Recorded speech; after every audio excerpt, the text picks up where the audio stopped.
Class 12th जैसे ही तुम इसमें एंटर करते हो, कोई तुम्हें बोलता है कि यार ये तो सबसे हार्ड है। कोई बोलता है कि बेटा अगर मार्क्स अच्छे नहीं आए तो तुम बर्बाद हो जाओगे। और कोई बोलता है कि क्लास 12th से ही तुम्हारी आगे की लाइफ डिसाइड होगी। अगर तुम्हें ये सब सुनकर डर लग रहा है, वो इसलिए क्योंकि तुमने ये वीडियो पहले नहीं देखी थी। क्योंकि अगर तुमने ये 4 पॉइंट्स अपनी क्लास 12th में स्टार्टिंग से फॉलो किए ना, तो मेरी गारंटी है तुम अपने एग्जाम में इजीली 95% स्कोर कर रहे होगे। क्या करना है, कैसे करना है और कौन कौन से वो 4 पॉइंट हैं, सब बताऊंगा। बस बने रहो मेरे साथ।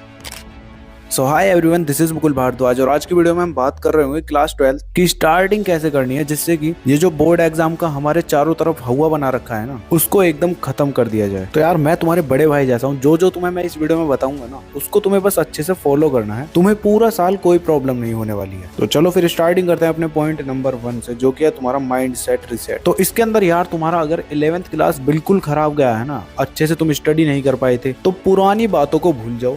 अब से न्यू स्टार्टिंग करो। बस एक बात को ध्यान में रख लो, class 12 is not about being a genius, it's about being consistent. समझे कुछ? तुम्हें ना पुरानी बातों को भूलना है और बस अब कंसिस्टेंट रहना है। और अभी से अगर तुम 2 से 3 घंटे की सेल्फ स्टडी करते हो ना डेली, तो गारंटीड तुम अपने एग्जाम को यार फोड़ रहे होगे। लास्ट टाइम पे तुम वो हड़बड़ी नहीं मचाओगे या फिर रट्टा नहीं मारना पड़ेगा तुम्हें। अब तुम्हारे माइंड सेट के लिए ये 3 टिप्स हैं जिनको तुम्हें ध्यान में रखते हुए फॉलो करना है। सबसे पहले देखो, डेली तुम्हें 3 या 2 सब्जेक्ट को ही पढ़ना है बस, क्योंकि सभी सब्जेक्ट को पढ़ोगे तो तुम्हारे माइंड में खिचड़ी पकने लगेगी। ठीक है? और डेली तुम्हें नोट्स बनाने हैं अपने वर्ड में, क्योंकि अब तुम्हारे पास स्टार्टिंग से टाइम है, तो नोट्स तुम्हें खुद ही बनाने हैं अपने वर्ड्स में। लास्ट टाइम पर तुम्हारे लिए ब्रह्मास्त्र साबित हो रहे होंगे। अब थर्ड इंपॉर्टेंट टिप है तुम्हारा सेल्फ बिलीव स्ट्रॉन्ग रखो। ध्यान रखो, तुम्हें किसी से कोई कॉम्पिटिशन नहीं करना है। तुम्हारी अपनी रेस है, अपनी पेस है। तुम्हें बस पता होना चाहिए तुम्हें कब तक अपना सिलेबस खत्म करना है, कब से तुम रिवीजन कर रहे होगे और कब कब तुम्हें टेस्ट वगैरह ये सब देना है। तुम्हें बस इस पे फोकस करना है, बजाय इसके कि हाँ मैं तो इससे ज्यादा मार्क्स लेकर आऊंगा, मैं तो उससे ज्यादा ये करूंगा वो करूंगा।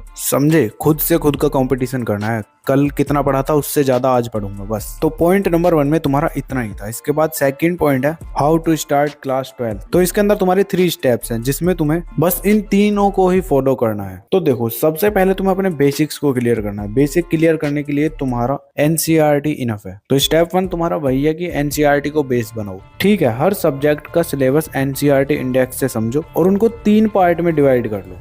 एक तो तुम्हारा होने वाला है कॉन्सेप्ट, एक होने वाला है नोट्स और एक प्रैक्टिस। अब ये क्या था, इसको समझाता हूँ। कॉन्सेप्ट तुम समझ रहे होगे अपने लेक्चर्स से और एनसीईआरटी बुक से, क्योंकि रट्टा मारने से कुछ नहीं होगा। कॉन्सेप्ट्स को समझो, अच्छे से कर पाओगे तुम सब कुछ चीजें। ठीक है? उसके बाद तुम्हें नोट्स बनाते रहना है और साथ ही साथ प्रैक्टिस के लिए क्वेश्चंस लगाओ। क्वेश्चंस के लिए तुम रेफरेंस बुक ले सकते हो कोई, या क्वेश्चन बैंक ले लो, या फिर कोई स्टैंडर्ड बुक ले लो। टेंशन मत लो, इसके ऊपर मैं एक वीडियो बना दूंगा कि तुम्हारे लिए कौन कौन सी बुक्स बेस्ट है, तो कमेंट कर देना, मैं बना दूंगा। ठीक है? इसके बाद स्टेप 2 है तुम्हारा वीकली प्लान लगाओ। अब इसमें तुम क्या करोगे, एग्जाम्पल के तौर पर तुम Monday to Friday new topics पढ़ रहे होगे। ठीक है? अब सैटरडे तुमने जो सारे टॉपिक्स पढ़े हैं ना, उनके पीवाईक्यूज लगा लो। प्रीवियस ईयर क्वेश्चन करने से तुम्हारे पेपर के लेवल का पता चल जाएगा, किस टाइप के क्वेश्चंस तुम्हारे एग्जाम में आ रहे हैं। ठीक है? उसके बाद फिर संडे को क्या करोगे, तुम संडे को सेल्फ टेस्ट या फिर रिवीजन कर सकते हो, वरना दोनों एक साथ करोगे तो अच्छा है। तो कुछ इस तरह से तुम अपना वीकली प्लान लगा सकते हो। ये तुम्हारे लिए बेस्ट रहने वाला है। ठीक है? अब स्टेप 3 में यार तुम्हें एक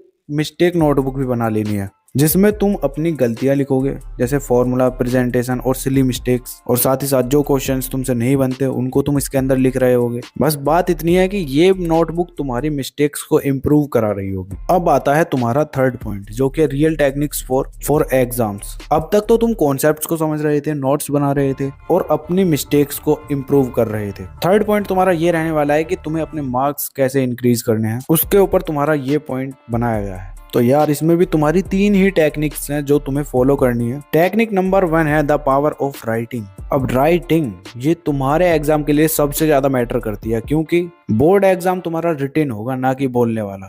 तो जितना भी तुम कुछ नोट्स बनाते हो, क्वेश्चन प्रैक्टिस करते हो, उसको एकदम नीट एंड क्लीन रखना। राइटिंग बस कुछ इस तरह की रख लेना कि सामने वाला तुम्हारे वर्ड्स को समझ सके कि क्या लिखा हुआ है। अब उसके लिए क्या करोगे, तुम डेली क्वेश्चंस की प्रैक्टिस करोगे और उन क्वेश्चंस को एकदम नीट एंड क्लीन लिखोगे। चाहे तुम्हारी फिजिक्स हो, केमिस्ट्री हो, हिस्ट्री, जियोग्राफी, इकोनॉमिक्स या फिर तुम्हारा पॉलिटिकल साइंस, जो भी तुम्हारे पास स्ट्रीम है ना, उसके तुम क्वेश्चंस की प्रैक्टिस और रिवीजन लिख लिख के ही करोगे। उससे तुम्हारी राइटिंग भी इंप्रूव होगी और लिखने की स्पीड भी बढ़ेगी। बोर्ड एग्जाम में तुम्हारे पास टाइम ही टाइम रहेगा लिखने का भी। ठीक है? समझ आ गया ना क्या करना है?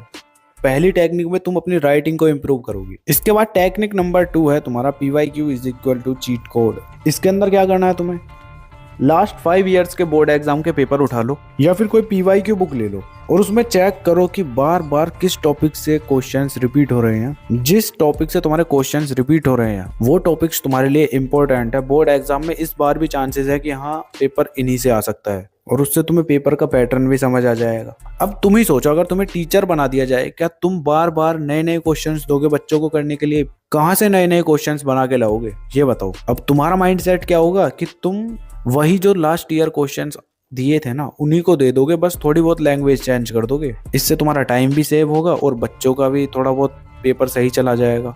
तो यही सेम तरीका तुम्हारा बोर्ड एग्जाम में भी यूज होता है। क्वेश्चंस की लैंग्वेज बस थोड़ी बहुत चेंज कर दी जाती है, बाकी सब वही सेम क्वेश्चन होते हैं जो तुम्हारे पास्ट ईयर्स में आए होते हैं। ठीक है, तो ये 2 टेक्निक तुम्हारी हो चुकी हैं। अब थर्ड टेक्निक है तुम्हारी paper presentation is equal to bonus marks. देखो, तुम्हें स्टार्टिंग से ही अपनी हेडिंग्स, डायग्राम्स, बुलेट पॉइंट्स और कीवर्ड्स अंडरलाइन करने की प्रैक्टिस कर लेनी है। तुम्हें बस ऐसा दिखाना है कि हाँ तुम एक टॉपर हो।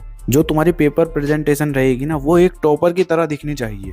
अब अगर तुम चाहते हो कि एक टॉपर की कॉपी कैसी दिखती है तो उसके लिए भी मैं एक वीडियो बना दूंगा, कमेंट कर देना, तुम्हें मिल जाएगी। ठीक है, कॉपी चेक करने वाले टीचर को घंटा फर्क नहीं पड़ता, तुम्हारी कॉपी बस ऐसी होनी चाहिए जैसे टॉपर ने लिख रखी हो। अब चाहे तुम अपनी क्लास के टॉपर हो या नहीं हो, तुम्हें मार्क्स इजीली मिल जाएंगे। ठीक है, तुम्हारे 3 पॉइंट्स कंप्लीट हो चुके हैं। अब 4th पॉइंट में यार तुम पूरे अपने कंप्लीट डे का टाइम टेबल और शेड्यूल बनाओगे। तुम अपने हिसाब से बना सकते हो, जो तुम्हारा टाइम फ्री होता है, किस टाइम पे तुम्हें सेल्फ स्टडी करनी है, किस टाइम पे ट्यूशन जाना है, किस टाइम पे तुम स्कूल जाते हो। और अगर तुम्हें समझ नहीं आ रहा तो मैंने ये वाली वीडियो अपलोड की है, इसके अंदर मैंने टाइम टेबल अच्छे से बताया है, इसको जाके देख लेना, तुम्हारा 4th पॉइंट कंप्लीट हो जाएगा। तो आज ही से स्टार्ट कर दो, रट्टा नहीं मारना है, कॉन्सेप्ट को समझना है, स्मार्ट वर्क करो, शो ऑफ नहीं, समझे। और ट्राई करना कि टीचर्स के पढ़ाने से पहले ही तुम उन टॉपिक्स को पढ़ के चले जाओ। जैसे स्कूल में कल तुम्हारा टीचर कोई टॉपिक पढ़ाने वाला है ना, तो उसको तुम आज ही पढ़ के चले जाओ यूट्यूब से, तब तुम्हें चीजें और अच्छे से समझ आएंगी। ये टेक्निक उन बच्चों के लिए थी जो अभी तक वीडियो पर बने हुए थे।